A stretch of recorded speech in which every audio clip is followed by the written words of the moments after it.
Pour ceux qui n'ont pas forcément les moyens d'investir dans un chauffe-eau solaire thermique ou qui ne veulent pas pour X raisons, je vais vous présenter un petit système qui remplace en partie l'équivalent d'un capteur solaire, mais à très très faible coût. Bon, pour un retour sur investissement relatif en fait, mais assez rapide. Donc en fait, c'est très simple. Ça consiste simplement à mettre un tuyau dans les combles directement relié au chauffe-eau. C'est-à-dire que l'arrivée d'eau est reliée au tuyau qui part dans les combles, un aller-retour, et redescend. Et la sortie du tuyau qui vient des combles est reliée à l'entrée d'eau froide du chauffe-eau. Donc concrètement, voilà. Alors là, j'ai mis un petit thermomètre pour voir à combien rentrait l'eau. Là, je suis à 28 à peu près. Je viens d'utiliser l'eau, donc je l'ai fait couler un petit peu. Voilà, donc c'est le système extrêmement simple. Un tuyau, deux raccords, un adaptateur. Hein, voilà. Alors, bien débrancher le chauffe-eau avant de faire les branchements hein, au disjoncteur. Et faire attention dans les combles. Moi j'ai aménagé une passerelle avec des planches de bois pour pouvoir passer entre les fermettes. Vous mettez le tuyau à peu près à hauteur du visage. L'aller et le retour du tuyau sont espacés d'au moins 40 cm. Donc alors le retour sur investissement, j'ai calculé donc en fonction des consommations moyennes par personne dans un foyer.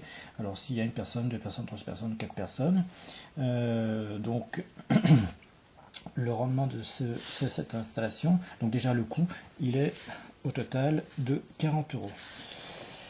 Et le retour sur investissement, donc parce que j'ai calculé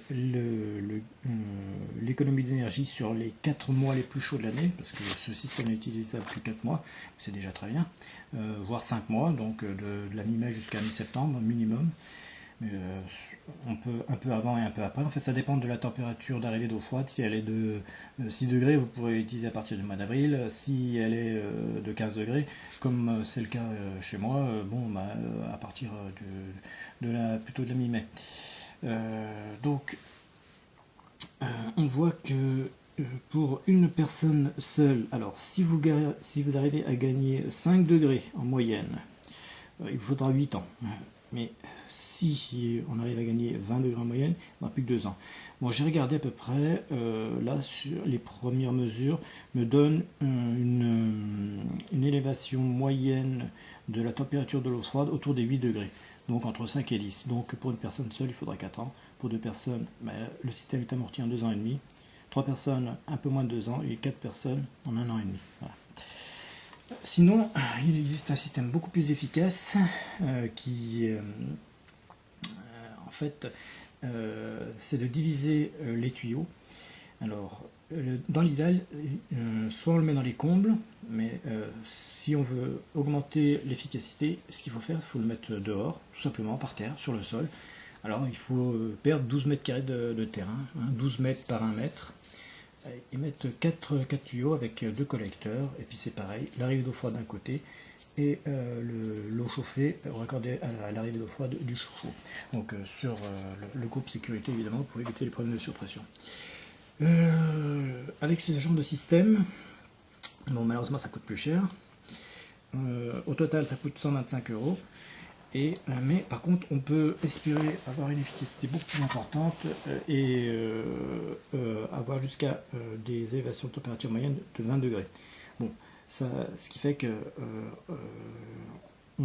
on a un amortissement en un peu plus de 6 ans si y a une personne dans le foyer, en un peu moins de 4 ans pour 2, en 3 ans pour 3 personnes et en 2 ans et demi pour 4 personnes. Bon, sachant que ce système doit être vidangé obligatoirement à partir du mois d'octobre hein, pour éviter les gelées, donc redéconnecter, rebrancher. Après, on peut mettre des vannes pour s'éviter de rebrancher et débrancher. Mais enfin, vu ce qu'il y a à faire, débrancher 2 raccords 2 fois dans l'année, enfin, moi je trouve que c'est assez intéressant vu le prix et vu l'économie réalisée qui est d'au minimum 20%. Au minimum, ça c'est sûr. Voilà. Sinon, ce système peut être adapté pour les les immeubles, les immeubles à toit plat, idéal, parfait. Sinon, on pourrait éventuellement, mais là, il y a peut-être un problème au niveau des problèmes microbiens, mais faire un thé et mettre l'eau chaude qui arrive sur le lave-linge également. Donc une économie nettement plus importante. Ou alors, si c'est pas possible à cause des problèmes de germes, enfin qui peut transiter dans les tuyaux qui sont pas assez chauffés, on peut raccorder éventuellement la sortie d'eau chaude du chauffe-eau sur un mélangeur qui lui-même est relié sur le lave-linge. Et là, économie assez conséquente d'électricité également. Donc en fait, on voit bien que le système est faisable pour un coût modique. Moi, il m'a fallu 3 heures pour le faire. Et encore, je me suis embêté parce que j'avais pas ce qu'il faut. J'ai pris ce que j'avais sous la main. Donc, en fait, moi, c'est déjà rentable. Sinon, en une demi-journée, c'est fait. Voilà. Bon, sauf pour ceux qui veulent le mettre dehors. Là, il faut percer des trous dans le mur pour faire entrer les tuyaux. Alors là, bon, chacun voit si il est partant ou non pour percer des trous. Enfin, moi, je trouve que c'est quand même relativement intéressant. Par rapport à ce que ça peut rapporter. Donc en 2 ou 3 ans, après le système permet d'avoir de l'eau chaude quasiment gratos, enfin du moins à hauteur de 20%.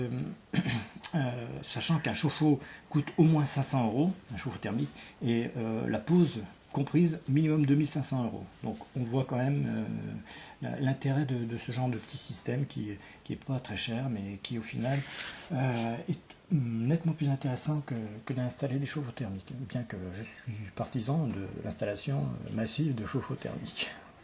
Voilà.